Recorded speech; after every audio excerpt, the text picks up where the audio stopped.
Hello दोस्तों, एक बार फिर से स्वागत है आपका एक और नए वीडियो में। बिना किसी देरी के स्टार्ट करते हैं। जैसे कि हमने लास्ट एपिसोड में देखा था कि आकाश ने करण गुलेरिया को हॉस्पिटल में एडमिट कराया था, जिसके बाद अनिका और रोहित भी हॉस्पिटल पहुंच जाते हैं। उन्हें देखते ही आकाश कहता है कि मैं जानता हूँ कि इस वक्त आपको काफी सारे सवाल परेशान कर रहे होंगे, मगर इस वक्त करण अंकल की कंडीशन सीरियस है। वो अनिका को देखकर और हाइपर हो सकते हैं, जो उनकी हेल्थ के लिए ठीक नहीं होगा। रोहित और अनिका भी इस वक्त करण अंकल को परेशान नहीं करना चाहते थे, लेकिन अनिका के लिए उन सवालों का जवाब जानना बहुत जरूरी था। आकाश आगे कहता है कि आपको जो भी पूछना है मुझसे पूछिए, मुझे सब कुछ पता है, मैं आपको सब सही से ही जवाब दूंगा।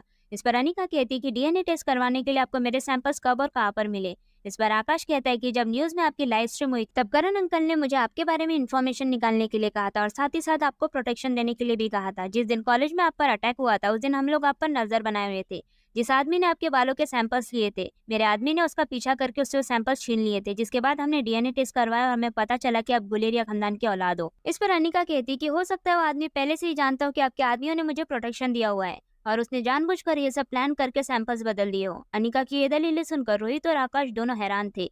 तभी वहां पर मयूर आता है और कहता है कि सैंपल्स चेंज हुए ऐसा हो ही नहीं सकता है, मैंने पूरा वक्त उस आदमी पर अपनी नजर बनाए रखी थी। आकाश अनिका और रोहित से मयूर का इंट्रोडक्शन करवाते हुए कहता है कि मयूर उसका कजन भाई है और सालों से वो गुलेरिया परिवार का वफादार है। अनिका आगे कहती है कि मैं एक बार फिर से डीएनए टेस्ट करवाना चाहती हूँ। इस पर आकाश मान जाता है और करण गुलेरिया के हेयर सैंपल्स अनिका को दे देता है, जिसके बाद अनिका सैंपल्स को राजलक्ष्मी के पास भिजवा देती है। अनिका जाते जाते आकाश से कहती है कि मैं करण अंकल का इलाज कर सकती हूँ, जिस पर आकाश ये कहते हुए ना कर देता है कि शायद ये बात करण अंकल को अच्छी नहीं लगेगी, क्योंकि वो स्वाति से जुड़ी हर चीज से नफरत करने लगे थे। इन सब के बाद अनिका मल्होत्रा हाउस आकर रिया के साथ सो जाती है। अगली सुबह शीला मासी मल्होत्रा हाउस पहुंचती है। वह अनिका को रोहित मारवा से शादी को लेकर कुछ इंस्ट्रक्शन देती है, जैसे कि आर्यन के साथ सौतेला व्यवहार मत करना, रोहित की माँ से उलझना मत। लेकिन शीला मासी ये नहीं जानती थी कि अनिका आर्यन की सगी माँ है और रोहित की माँ आयशा उसकी बेस्ट फ्रेंड बन चुकी है, जिसके चलते अंजलि मामी और किशन मामा को शीला की बातों पर हंसी आ जाती है। ये देखकर शीला मासी हैरान रह जाती है। उनकी हैरानी दूर करते हुए अनिका उन्हें सब कुछ सच सच बता देती है। सच सुनते ही शीला मासी अनिका से कहती कि वाह क्या किस्मत पाई है तुमने, 25 सालों बाद तुम्हें अपने बच्चों का बाप भी मिल गया और वो भी रोहित मारवा। जिसके बाद शीला मासी अनिका से कहती कि अब तुम गुलेरिया हाउस में रहने चले जाओगी ना, आखिरकार करण गुलेरिया तुम्हारे पापा है, वो लोग तुम्हें लेने आते ही होंगे। जिस पर अनिका कहती कि नहीं, मैं यही मल्होत्रा हाउस में रहने वाली हूँ, करण गुलेरिया मेरे पापा नहीं है, शायद उनके बड़े भाई राजीव गुलेरिया मेरे पापा है। ये बात सुनते ही शीला मासी हैरान होकर कहती कि नहीं, ऐसा हो ही नहीं सकता है। इतना कहकर वो चुप हो जाती है। दोस्तों, शायद शीला मासी ने अपने अंदर कोई राज दबा कर रखा है। वो क्या है ये तो हमें आगे ही पता चलेगा। जैसे कि शीला मासी ने कहा था, आकाश गुलेरिया अनिका को लेने पहुंच जाता है। वो अनिका से कहता है कि जब से लोगों को पता चला है कि आप गुलेरिया परिवार की बेटी हो और साथ ही साथ रोहित ने आपके साथ अपने रिश्ते को लेकर जो अनाउंसमेंट की है, उसकी वजह से मारवा और गुलेरिया परिवार के दुश्मन आपको नुकसान पहुंचा सकते हैं, इसलिए आपको गुलेरिया हाउस में प्रोटेक्शन में रहने की जरूरत है। इस पर अनिका कहती है कि मेरा गुलेरिया हाउस में रहना क्या करण अंकल को अच्छा लगेगा। इस पर मुस्कुराते हुए आकाश कहता है कि करण अंकल ने ही मुझे आपको लेने यहाँ पर भेजा है। अनिका समझ नहीं पा रही थी कि एक तरफ वो उसकी माँ स्वाति से इतनी नफरत करते थे और दूसरी तरफ उसके लिए इतनी केयर दिखा रहे थे। अनिका ये सब सोच ही रही थी कि तभी उसे राजलक्ष्मी का कॉल आता है, जिससे अनिका को पता चलता है कि ये पूरी तरीके से पॉसिबल नहीं हो सकता है कि करण गुलेरिया उसके फादर नहीं है। राजलक्ष्मी आगे कहती है कि हमें एक्यूरेट रिजल्ट्स के लिए करण गुलेरिया के करीबन 25 साल पहले के डीएनए सैंपल्स चाहिए होंगे, जो कि तकरीबन इम्पॉसिबल था, इसलिए अनिका कॉल डिस्कनेक्ट कर देती है। रिया की सेफ्टी को ध्यान में रखते हुए अनिका आकाश के साथ गुलेरिया हाउस चली जाती है और साथ ही साथ अनिका ये भी सोच रही थी कि शायद गुलेरिया हाउस में रहकर उसे उसके सवालों का जवाब मिल जाएगा और वो करण गुलेरिया का इलाज भी कर पाएगी।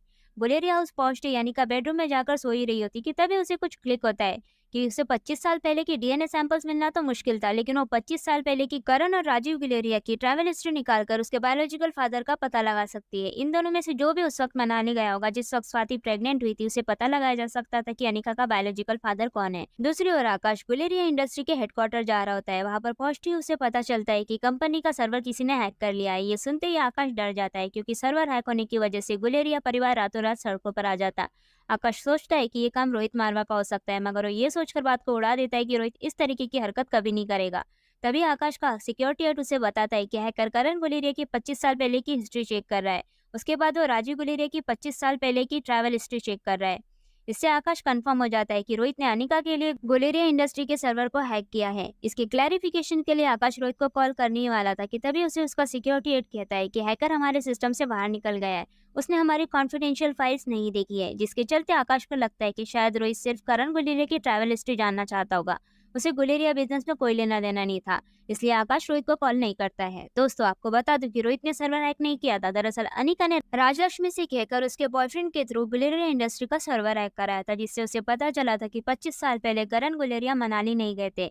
इनफैक्ट राजीव गुलेरिया मनाली गए थे, जिससे कि ये बात क्लियर हो रही थी कि राजीव गुलेरिया ही अनिका के बायोलॉजिकल फादर है। अभी भी अनिका के जन्म का रहस्य गहराते जा रहा था। इसी सोच में अनिका सो जाती है। जब अनिका उठती है, उसके मोबाइल पर रोहित के काफी सारे कॉल्स और मैसेजेस होते हैं। पहला मैसेज ये था कि क्या तुम गुलेरिया हाउस पहुंच गई, क्या हम आज दोपहर लंच के बाद मिल सकते हैं। दूसरा मैसेज था कि लगता है तुम सो गई हो, 2 बज चुके, मेरे ख्याल से अब चाय पर मिलते हैं 5 बजे। तीसरा मैसेज था कि अब तक जागी नहीं, अब और कितना सोओगी, कुछ ही वक्त में डिनर का टाइम हो जाएगा, चलो कोई बात नहीं, डिनर पर मिलते हैं। चौथा मैसेज था कि अब तो रात हो गई है, अब तो उठ जाओ, तुम्हारी नींद तो स्नो वाइट से भी ज्यादा गहरी लगती है, लगता है स्नो वाइट की तरह तुम्हें भी किस करके जगाना होगा। यह मैसेज पढ़ते ही अनिका के चेहरे पर मुस्कान आ जाती है। साथ साथ उठने के बाद अनिका को जोरदार भूख भी लग गई थी, जिसके चलते वो हॉल में पहुंचती है, जहाँ पर व्योमा और सिद्धार्थ डिनर कर रहे थे। व्योमा अनिका को लेकर इनसिक्योर हो गई थी। उसे लग रहा था कि अब गुलेरिया परिवार को उनकी बायोलॉजिकल बेटी मिल चुकी है, तो अब उसकी इंपॉर्टेंस कम हो जाएगी। जिस पर सिद्धार्थ उसे समझा रहा था कि तुम मेरी बहन हो, वो लड़की अनिका मुझे बिल्कुल पसंद नहीं है, भले ही वो गुलेरिया परिवार का खून है। मगर अंदर ही अंदर सिद्धार्थ को जब से पता चला था कि अनिका उसकी बायोलॉजिकल बहन है, उसके दिल में अनिका के लिए सॉफ्ट कॉर्नर बन गया था, जिसके चलते वो अनिका के लिए तरह तरह का अच्छा खाना बनाने के लिए कहता है। मगर उसी वक्त वहां पर रोहित के नौकर 56 भोग की थालियां लेकर पहुंच जाते हैं। ये सब देखकर सिद्धार्थ हैरान रह जाता है। वो कहता है कि रोहित ने हमें समझ कर क्या रखा है, क्या हम अनिका को खाना नहीं खिला सकते। लेकिन इन सब बातों को इग्नोर करते हुए अनिका किचन में जाकर रोहित का भेजा हुआ खाना खाने लगती है।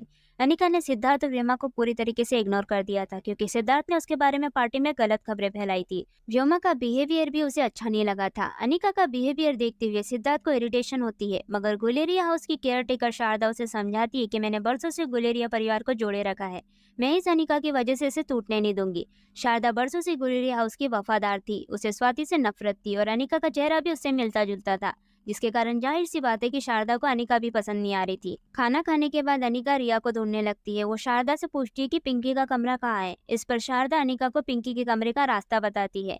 शारदा अनिका के साथ बहुत रूड बिहेव कर रही थी, उसे बार बार टोके जा रही थी कि यहाँ जाओ, यहाँ मत जाओ, ये मत करो, वो मत छुओ। अनिका को भी ये बातें समझ में आ रही थी। अनिका जब पिंकी के कमरे में जाती है तो वो देखती है कि रिया और पिंकी सो चुके हैं। अनिका उन्हें चादर उड़ाकर वहां से चली आती है। तभी उसे आकाश मिलता है। वो उससे कहता है कि आपको गुलेरिया परिवार के बारे में कोई भी इन्फॉर्मेशन चाहिए होगी तो आप मुझसे कह देना, इन सब में रोहित को इन्वॉल्व करने की कोई जरूरत नहीं है। अनिका समझ चुकी थी कि आकाश सर्वर हैक होने का जिम्मेदार रोहित को मान रहा था। अनिका को रोहित के लिए बुरा लग रहा था, बेचारा बेवजह ही गुनहगार बन गया था। आकाश के जाते ही अनिका को रोहित का कॉल आता है। वो उससे कहता है कि मुझे लगता है कि हमें बच्चों की फिर से अदला बदली कर लेनी चाहिए। इस पर अनिका कहती क्यों, क्या वो आर्यन मुझे मिस कर रहा है। इस पर रोहित कहता है कि ऐसा ही समझ लीजिए, हम कल सुबह दोनों बच्चों के साथ मिलते हैं। इस पर अनिका कहती कि नहीं, सुबह नहीं, मुझे सोना है। रोहित जानता था कि अनिका को अपनी नींद बहुत प्यारी है, इसलिए वो कहता है कि ठीक है, हम कल शाम को मिलते हैं। इस पर अनिका कहती है कि हाँ ठीक है। तो दोस्तों, कहानी आगे क्या मोड़ लेने वाली है? शीला मासी कौन सा राज जानती थी? क्या शारदा अनिका के खिलाफ कोई साजिश रचेगी? रोहित और अनिका की आने वाली मुलाकात कौन सा मोड़ लेगी? सब कुछ जानने के लिए जुड़े रहिए मेरे साथ। Thanks for watching. Do like, share and subscribe.